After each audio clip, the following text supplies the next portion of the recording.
अच्छा और बुरा व्यक्ति की प्रवृत्ति है, लेकिन सवाल यह है कि क्यों और कैसे कोई व्यक्ति अच्छा या फिर बुरा बन जाता है। वही इससे भी ज़रूरी चीज़ यह है कि अच्छा इंसान कैसे बने। आज संसार में चारों ओर बुराई ही बुराई है। दंगे फसाद, लड़ाई झगड़े, हत्या और आपराधिक कामों से जुड़ी खबरें की कोई कमी नहीं है। इसका कारण है इंसान का बुरा बनना। जब इंसान की प्रवृत्ति बुरी हो जाती है तो संसार भी बुराई से भर जाता है। गौतम बुद्ध की इस कहानी से जानेंगे क्यों कोई व्यक्ति बुरा बन जाता है और बुरे काम करने लगता है। साथ ही इस कहानी में जानेंगे कैसे बने अच्छा इंसान। एक गांव में एक शातिर चोर रहता था। पूरा गांव उस चोर के बारे में जानता था, लेकिन इसके बावजूद भी कोई उसे पकड़ नहीं पाया। उस शातिर चोर ने अपना संपूर्ण जीवन चोरी करने में लगा दिया। इतना ही नहीं, आसपास के गांव और नगर में भी उसी का बराबरी का कोई चोर नहीं था।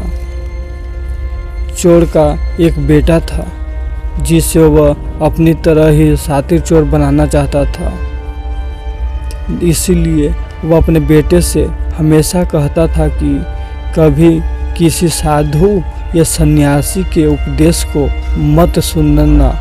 यदि कोई कुछ कहे भी तो अपने कान बंद कर वहाँ से भाग जाना।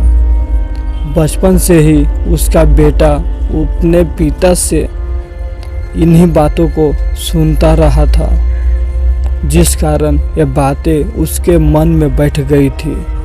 इससे में बड़े होकर बेटा भी अपने पिता की तरह शातिर चोर बन गया। एक दिन उसे बड़ा लालच आया और वह राजा के महल में चोरी करने के उद्देश्य से जाने लगा। तभी रास्ते में लोगों की भीड़ नजर आई। चोर ने देखा कि लोग एक सन्यासी के चरणों में गिरकर उनका आशीर्वाद ले रहे हैं। वो सन्यासी गौतम बुद्ध थे।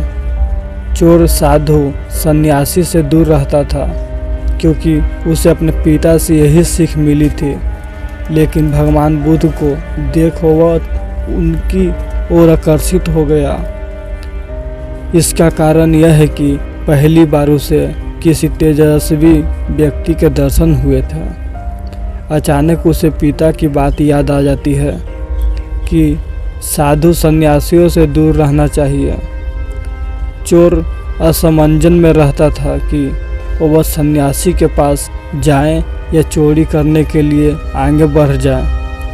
एकाएक उसके मन में यह प्रश्न आता है कि आखिर पिताजी क्यों साधु संतों से दूर रहने को कहते थे। इसका उत्तर जानने के लिए चोर भी लोगों के बीच बैठ जाता है और भगवान बुद्ध के उपदेश सुनने लगता है। बुद्ध लोगों को झूठ बोलने की व्यर्थता और विश्वासघात के बारे में बताते हैं।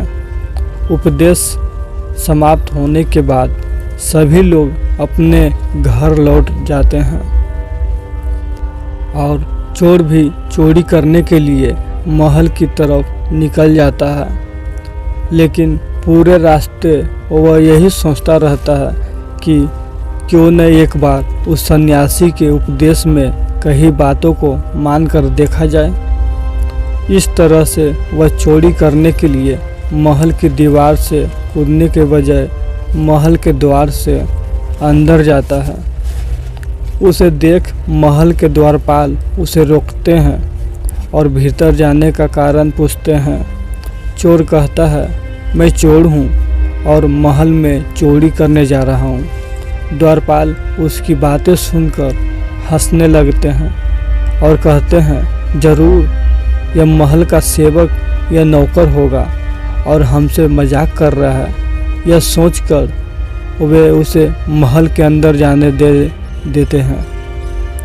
महल जाने के बाद चोर खजाना रखे तिजोरी के पास पहुंच जाता है और तिजोरी को तोड़कर धन और आभूषण को पोटली में भरकर भागने लगता है।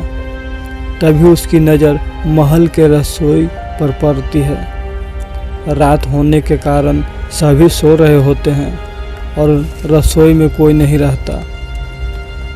चोर को जोर की भूख लगी थी, इसीलिए वह रसोई में जाकर पेट भर खाना खा लेता है। इसके बाद चोर वहाँ से जाने लगता है। तभी उसे बुद्ध के उपदेश में सुनी दूसरी बात याद आती है कि जिसका नमक खाया है उसका साथ कभी भी विश्वासघात नहीं करना चाहिए। चोर सोचता है, मैंने इस महल का नमक खाया है, ऐसे में इनका धन चोरी कर मैं इनके साथ विश्वासघात करूँगा। इसीलिए चोर चुराए हुए धन को रसोई में ही छोड़कर जाने लगता है। महल के एक व्यक्ति की नज़र चोर पर पड़ जाता है और वह शोर मचा देता है, जिससे महल के लोग चोर को पकड़ लेते हैं और राजा के पास ले जाते हैं। राजा चोर से पूछता है कि जब तुमने चोरी कर ली थी तो फिर इसे छोड़कर क्यों जा रहे थे? चोर कहता है, एक सन्यासी के उपदेश के कारण। चोर की बात से राजा प्रभावित होते हैं और उससे कहते हैं, अगर तुमने ऐसे उपदेश बचपन से ही सुने होते तो तुम कभी चोर बनते ही नहीं। इतना कहकर राजा ने उसे कोई सज़ा नहीं दिया और छोड़ दिया। लेकिन राजा ने उससे कहा कि एक बात याद रखना, सही संगत और सही उपदेश से ही व्यक्ति अच्छा इंसान बनता है। बचपन से ही गलत संगत और गलत उपदेश मिलने के कारण वह बुरा व्यक्ति बन जाता है। संगत और उपदेश व्यक्ति का जीवन बदल देता है। तो दोस्तों, आज की गौतम बुद्ध की कहानी में इतना ही। अगर मेरी वीडियो अच्छी लगी हो तो लाइक, शेयर और सब्सक्राइब ज़रूर कर देना, ताकि आने वाला कहानी से आपको ज्ञान और मिल सके। धन्यवाद।